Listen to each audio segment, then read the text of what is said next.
आपने समस्ते जानी आम राज्य सरकार किछि दिन है बहुत सारा योजना गुड़िकर टंका वृद्धि कर स्कूल पिला जहाँकि +3 और पीजी पिला बहुत बड़ गोटे घोषणा करते राज्य सरकार यह पिला नुआ और स्कॉलरशिप देवाई राज्य सरकार घोषणा करते जहाँकि छात्र मानक 9,000 टंका और छात्री मानक 10,000 टंका सरकार तरफ सहायता राशि घोषणा कर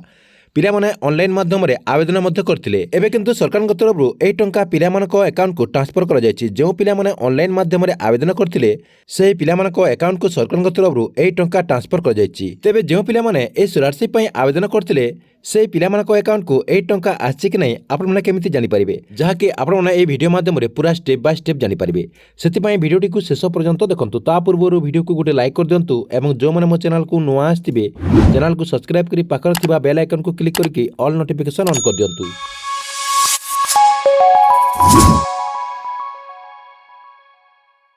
सर्वप्रथम देखंतु आपनक मोबाइल किंबा कंप्यूटर रो जेकोसी गोटे ब्राउजर टी को ओपन कर देबे ओपन कर देकी आपना सेठी सर्च कर देबे स्टेट स्कॉलरशिप एठी देखंतु मु लिखि देछि स्टेट स्कॉलरशिप एमती आपन लिखि देबे लिखि देला पर देखंतु आपनक सामने रे एमती गोटे पेज ओपन हे जिवो देखंतु फास्ट लिखा अछि स्टेट स्कॉलरशिप पोर्टल एठी आपन क्लिक कर देबे सेठी क्लिक कर देला पर आपनक सामने रे देखंतु आ गोटे पेज ओपन हे जिवो जहा कि स्टेट स्कॉलरशिप रो जो गवर्नमेंट वेबसाइट रहिछि सेही वेबसाइट देखंतु एठी आपनकर ओपन हे जिवो ओपन हो गला परे आपण मानक मु जूम करके देखा दूची देखंतु एमती ओपन हो गला परे आपनक सामने रे आ गोटे ऑप्शन देखंतु एठी शो करूची देखंतु लॉगिन लिखाई छि एठी आपण कोन करबे एठी क्लिक कर देबे सेठी क्लिक कर देला परे आपनक सामने रे एठी बहुत सारा ऑप्शन शो करूची आपण कोन करबे स्टूडेंट लॉगिन रे क्लिक कर देबे स्टूडेंट लॉगिन रे क्लिक कर देला परे देखंतु एमती गोटे पेज ओपन हो जिवो जहा कि आपण मानकू ए जो आपनकर आईडी नंबर तापर आपनकर पासवर्ड देके एठी आपनको लॉगिन करबा को पड़िबो देखंतु आपण माने जदी ऑनलाइन माध्यम रे केबे जदी स्कॉलरशिप आवेदन करथिबे किंबा आपनकर जो नोआ ओ स्कॉलरशिप रहछि सरकार तरफ रो ए टाइप जदी आपण आवेदन करचंती ए आईडी पासवर्ड आपनकर पाखर थिबो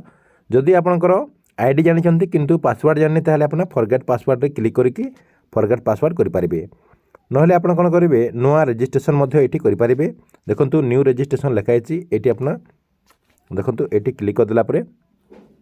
आपनक सामने रे एमती गोटे पेज ओपन हे जिवो एग्री कर देबे एठी क्लिक कर देला परे पुणी आपनकर एठी क्लिक कर देबे आपण मानकू एई सब फिलअप करबा को पड़िबो देखंतु आपनकर जहा एठी डिटेल रहिछि सब आपण मानकू एठी फिलअप करबा को पड़िबो देखंतु एई सब फिलअप कर देला परे आपनकू गोटे आईडी पासवर्ड मिलि जिवो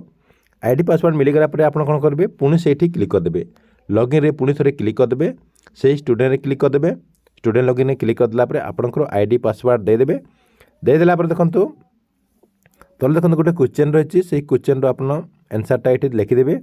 लिखि देला पर तले देखंतु लॉगिन अछि लॉगिन रे आपण क्लिक कर देबे लॉगिन रे क्लिक कर देला पर देखंतु आपनक सामने रे एमती गोटे पेज ओपन हे जिवो एमती गोटे पेज ओपन हो गला पर देखंतु एठी आपनकर डिटेल शो करछि आपण जेतेटा स्कॉलरशिप आवेदन करचंती सब स्कॉलरशिप एठी आपनकर शो करबो एठी आपण कोन करबे नुआ स्कॉलरशिप पय आपण आवेदन करचंती एवं आपनकर टंका आछि कि ना आपण चेक करचंती ताले आपनकर करबे व्यू स्टेटस रे क्लिक कर देबे व्यू स्टेटस रे क्लिक कर देला पर आपनकर स्टेटस रे सब किछि शो कर जिवो आपण से स्टेटस टी को चेक करके जानि पारिबे।